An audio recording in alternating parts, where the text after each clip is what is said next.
Mirëmbrëma miq, gëzuar Pashkën. Pashka nuk është vetëm një ngjarje historike, por një mesazh i gjallë shprese, falje dhe fillimi i ri për çdo njeri. Kuptimi i kryqit, sakrifica e Jezus Krishtit për njerëzimin, falja dhe dashuria e pakushtëzuar. Cila është fuqia e ringjalljes në familjen edhe në shoqërinë tonë? Kam kënaqësinë të kem në këtë studio zotin Erion Sylari, president i Vëllazërisë Ungjillore Shqiptare. Mirë se na erdhe në studio. Mirë se gjeta. Kënaqësi si për herë të kemi këtu gëzuar Pashkën. Gëzuar ju Pashkën. Faleminderit. Pyetja ime direkt me rastin e Pashkës, pse njerëzit kanë ende sot nevojë të dëgjojnë mesazhin e Pashkës, çfarë solli sakrifica e Jezusit në kryq? Festa e Pashkës është një festë që do ta lidh me kohën e atëhershme ku dishepujt ishin duke festuar Pashkën, por nuk ishte vetëm një festë që solli një eveniment. Ata u përballën me realitetin e tyre, sepse mos harrojmë Pietri e mohoi. Dishepujt e braktisën. Ata e tradhtuan. Kto sollën një hapësirë të madhe boshllëku për shkak të kësaj feste. Dhe dyfyërësia e Judës, ambivalenca e Pilatit, dhe agonia e vdekjes e bëri Krishtin që të shkonte në kryq. Këto ishin nevojat e asaj kohe, që sot ne i shikojmë në jetën tonë të përditshme, sepse ka mohime, ka tradhti, ka dy fytyra, ka hipokrizi, që vjen në një tjetër mod apo tjetër mënyrë, por është e njëjta fytyrë, është e njëjta përqasje. Normalisht që sakrifica e Jezusit ishte e rëndësishme sepse Bibla thotë që i pëlqeu Zotit ta bënte që të vuante. Zoti, le themi, e shtypi Jezusin sepse përmes sakrificës së tij, përmes dhënies së gjakut apo përmes vuajtjeve në kryq, përmes kamzhikëve, Jezusi u shtyp, thuhet tek Isaia 53, mos gaboj. Dhe Zotit i pëlqeu kjo gjë për shkak sepse nuk kishte mënyrë tjetër që Zoti t'i sillte një shpëtim botës. Duhet që biri i tij të vuante në atë pikë që të sillte ringjalljen. Le themi ndryshe që kryqëzimi ishte mënyra apo ishte procesi, sakrifica ishte procesi, por ringjallja ishte premtimi. Sepse Jezu tha, shkatroni të tempull, po unë pas 3 ditë do ta ringjall. Ti mund ta shkatrosh trupin tim, ti mund ta prishësh trupin tim, por premtimi im është ringjallja. Kështu që sakrifica e Jezusit solli ringjalljen e tij. Po, dhe ringjallja solli fitore mbi vdekjen dhe mbi mëkatin. Dhe a do thotë kjo se fuqia e ringjalljes jep shpresë për zemrën e kujdo që e kërkon? Bibla thotë që vdekja për të parë u prezantua në kohën e Adamit. Sepse i Zoti tha, që ti do hash nga pema e njohjes të mirës dhe të keqes, me siguri do vdesësh. Mëkati i Adamit e solli vdekjen në, le të themi, në jetë, apo e bëri vdekjen që të merrte një tjetër formë. Se dhe Pali e thotë tek Korintasit, vdekje ku është gjëmba jote, ku është thumbi yt. Dhe mëkati i Adamit solli vdekjen mbi gjithë njerëzimin. E bëri njerëzimin të ishte i prekshëm dhe të ishte i dobët për ta luftuar atë gjë. Sigurisht që vdekja ishte mbi njerëzimin, por Zoti nuk e lejoi vdekjen, sepse ai premtoi që do sjell farën e gruas për të shkelur pastaj kokën e gjarprit. Kështu që vdekja solli fuqinë e ringjalljes. Ishte, le themi, për shkak sepse njeriu ra në mëkat, Zoti nuk e la njeriu në mëshirë të fatit dhe gjente vetë rrugën, por ai e premtoi ardhen e Jezusit. Kështu që fuqia e ringjalljes solli shpresë për ata njerëz të cilët jetonin në vdekje, të cilët vetë ata e sollën në jetë. Dhe vërtet mëkati solli vdekjen, por kryqëzimi i Krishtit solli jetën mbi njerëzit. Po sjell në vëmendje një nga ditët kur Jezusi ishte në varr dhe ringjallja s'kishte ardhur ende. e shtuna e asaj dite ku dukej se Zoti nuk po vepronte, kishte heshtje. Dhe këtë dua ta sjell në kohët e sotme ku ne kalojmë mes shumë sfidave, pasigurive. Si e shikon ti besimin në kohën e heshtjes dhe kur s'ka përgjigje, duket sikur Zoti s'po vepron? Këtë gjë kam parë në time disa herë që shumë herë ne pastorët ose predikuesit e fjalës Perëndis flasin për mënyra se si ne mund të kemi bekime, mënyra se si ne mund të kemi fitore, mënyra se si ne mund të kemi prosperitet apo mund të kemi zgjidhje të problemeve, por kur nuk flasim ose pak flasim për heshtjen e Zotit. Për mua heshtja e Zotit është tamam sikur tha Davidi tek Psalmi 23, sikur të ecë në luginën e hijes së vdekjes. Për mua heshtja është një lugin që tregon që rrethanat që ne ndodhemi apo gjërat që vinin në ton na bëjnë të kuptojmë që Zoti është aty, por ai dëshiron që të formojë tek ne karakterin e tij. Dëshiron që ne të stabilizojmë veten tonë në marrëdhënie me të. Sigurisht që heshtja nuk është fundi një kapitulli, por fillimi i besimit. Sepse unë duhet i besoj Zotit në momentin kur duket që ai nuk ekziston, ose jo nuk ekziston, por nuk shfaqet, sikur ai hesht. Disa herë në Bibël është treguar kjo edhe me Palin, kur tha 3 herë luta Perëndis që të më jepte zgjidhje për problemin që kisha. Dhe ai tha, hiri im të mjafton. Ai nuk i dha zgjidhjen e problemit, por i tha, heshtja ime të formoj karakterin. Gjithashtu edhe Jezusi kur u lut tha o atë, nëse është e mundur largoj këtë kupre meje. Perëndia nuk u përgjigj atit. Nuk i dha atit le të themi ta largonte dhimbjen, por e bëj që ai të kalonte përmes asaj gjëje, në mënyrë që të formonte, stabilizonte karakterin tek Jezusi. E njëjta gjë ndodh me ne. Kështu që heshtja është një proces ku ne stabilizojmë karakterin ton. Zoti është aty, por do që ne të formojmë më shumë stabilitet në jetën tonë. Po. Pastor Erioni, ti vetë personalisht ke përjetuar një transformim në jetën tënde. Kur dëgjove për kryqin edhe ringjalljen, si e kujton momentin e asaj dite? Po kthem brapa shumë kohë, para 30 vjetësh, 32 vjetësh. Isha adoleshente dhe nuk e kisha menduar ndonjëherë që jeta ime do merrte një rrjedh tjetër.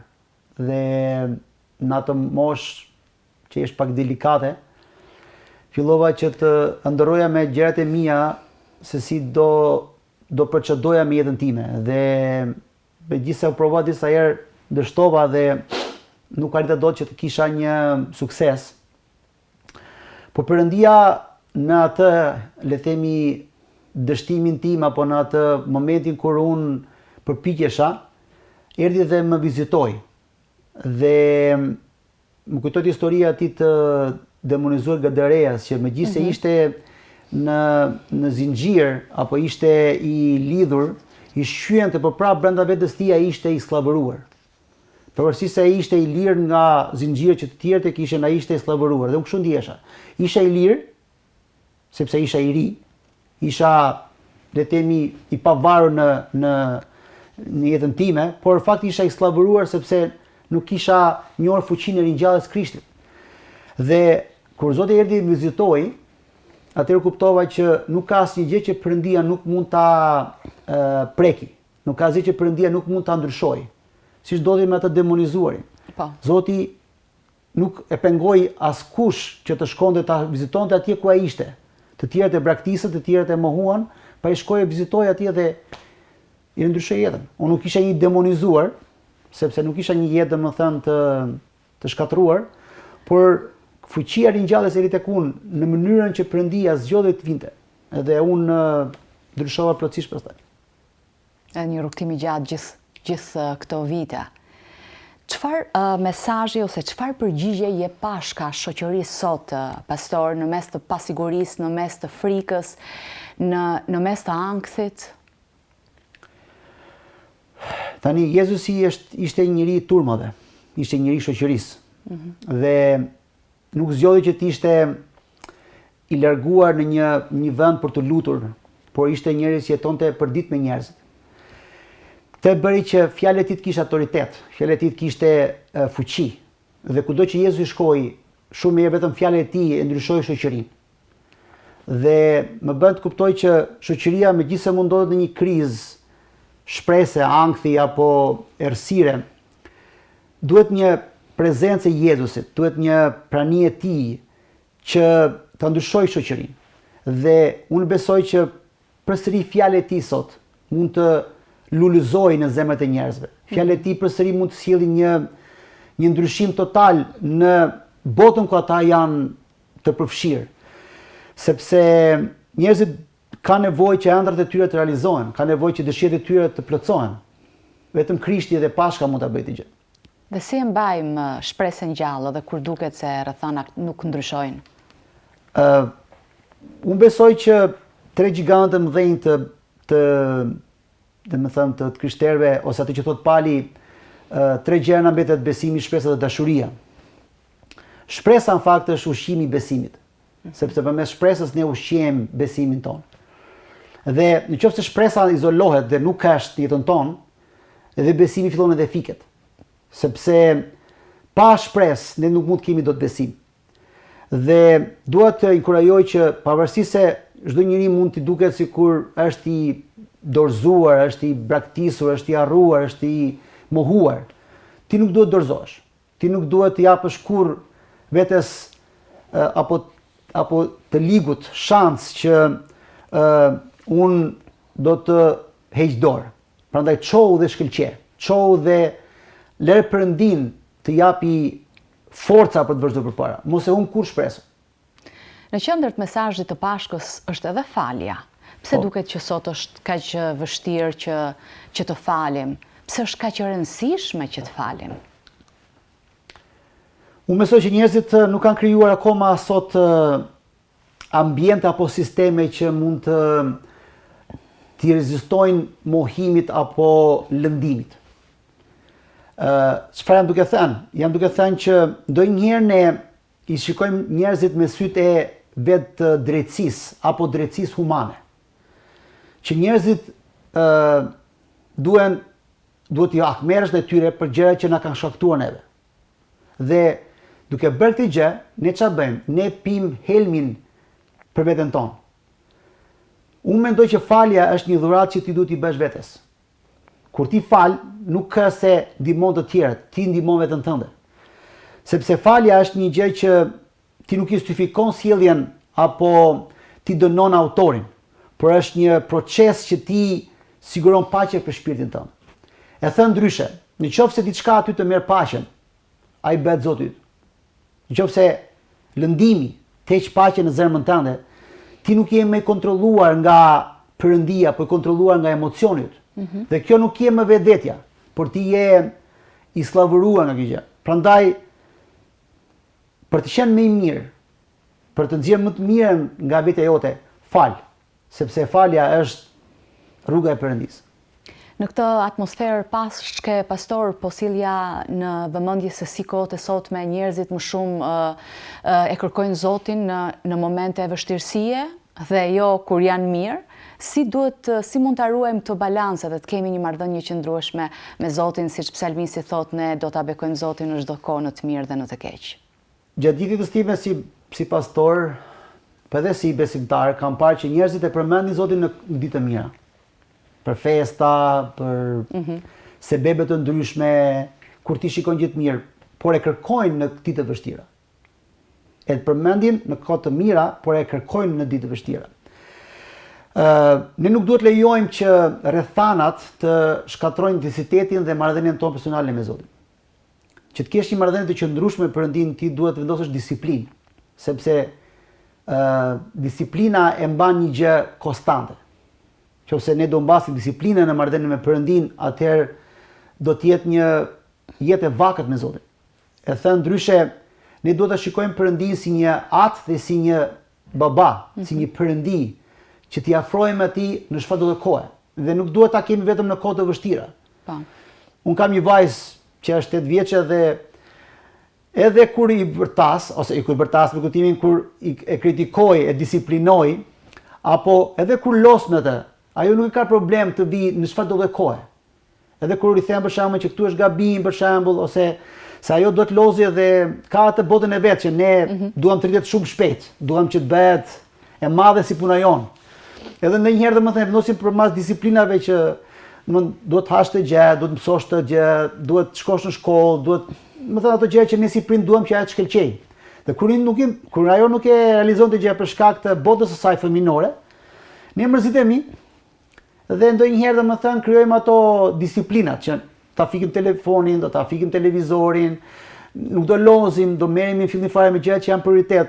Dhe ajo mërzitet ndonjëherë, por e shikoj që nuk e ka problem të vijë tek unë në çfarë do lloj, edhe kur unë i flas. Vjen më një herë tek unë. Kështu do të jetë edhe ne me Zotin.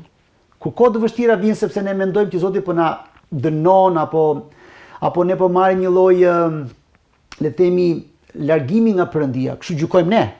Jo se Zoti e bën të gjë. Ne duhet të shkojmë tek ai më një herë. Ne duhet të jemi gjithmonë të gatshëm që të afrohemi te Perëndia në kohët tona më të vështira. Edhe në kohët tona më të mira, patjetër. Po, pastor, një pyetje personale, Bibla thotë që Jezusi është i gjallë, është i njëjtë dje, sot dhe përgjithmonë, e përgjatë gjithë ti rrugtimit jetës tënde që ti nuk je ndalur edhe stacionuar vetëm në kohë pashke, në kohë festash, por ti e jeton besimin e krishterë, besimin e krishterë ungjillor në jetën tënde. Si e ke parë Zotin të veprojë? A mund të thuash që vërtet gjatë gjithë ti rrugtimi Zoti ka qenë me ty dhe dukshëm ka qenë i gjallë në jetën tënde? Secili prej nesh ka ato betejat e veta. Unë kam kaluar kohë të vështira në jetën time. Kam parë re të zeza, kam parë stuhi, kam pasur situata të cilët jam gati ose pothuajse jam dorëzuar. Perëndia ka lejuar që të vinë njerëz tek unë dhe në kohë të vështira të më japin zemrat, më kurajojnë. Por mbaj mend një herë që kur dikush erdhi tek unë më tha ti mund dukesh sikur je si ajo shigjeta që duket sikur shkon mbrapa tek harku. Edhe po ti po shkon mbrapa, kujton se ti po bën rigres. Por në fakt është procesi që Perëndia po të çon ty për të hedhur në drejtimin që do shkosh. Dhe çdo sfidë që ti kalon jetën tënde, Perëndia përdor që të formojë në ty karakterin e tij, të formojë në ty identitetin tënd si person, për të hedhur ty në një vend më larg se ti ke qenë. Që ti të realizosh qëllimin e ekzistencës tënde, që është domethënia kryesore pse ne ekzistojmë. Që se ti e kupton pse ekziston edhe pse ke ardhur në këtë botë, atëherë ti nuk ke gjë që mund të ndali për të bërë atë gjë. Kështu që unë e kam provuar Perëndin edhe kam përjetuar në kohë të vështira, kam pasur edhe ato kryqet e mia që duhet i merja, kam pasur edhe ato mohimet e mia dhe ato dyshimet e mia si individ dhe si pastor, por nuk kam parë kur Perëndin domethënë që të më lëshoj, gjithmonë ka qenë aty dhe kur unë se kam ndier. Dhe një pyetje e fundit për ta përmbledhur këtë mesazh në këtë atmosferë të bukur, në këtë atmosferë shpresë do thoja për Pashkën, cili do të ishte për gjithë ata njerëz që po na ndjekin, pastor, janë të lodhur nga jeta, nuk dinë se ku të shkojnë, edhe vazhdimisht dëgjoj njerëz që janë me sfida, janë me probleme, ka ndryshuar shumë kohët e fundit. Unë do drejtohem çdo personi dhe do të them që si ti ndihesh sot i humbur, ndihesh i lodhur, ndihesh i konfuzuar, ndihesh i rrëzuar dhe duket sikur errësira të ka mbuluar. Do të them që në errësirë shkëlqen yjet dhe duhesh 9 muaj në barkun e nënës tënde që të lindje ti, në errësirën e barkut të nënës tënde. Zoti nuk e pengon errësirën që të bëj diçka. Bibla thotë që toka ishte pa traj dhe ishte në errësirë, por nuk e pengoi frymën e Perëndis të lëvizte mbi ujërat, që të krijonte jetë në mes të errësirës. Sepse Zoti është më i madh se errësira. Madje Zoti dëshiron të ngrihet ty lart dhe thotë që ti ke nevojë të shkëlqesh dhe të jesh vetvetja.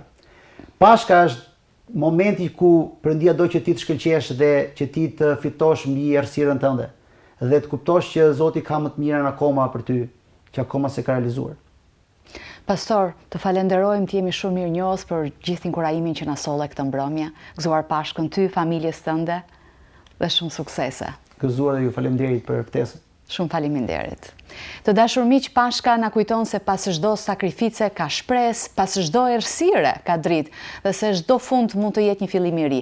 Le ta marrim këtë mesazh në zemrat tona, ta jetojmë çdo ditë me besim, dashuri dhe falje. Gëzuar Pashkën, qofshit bekuar, rikthehemi pas pak në studio.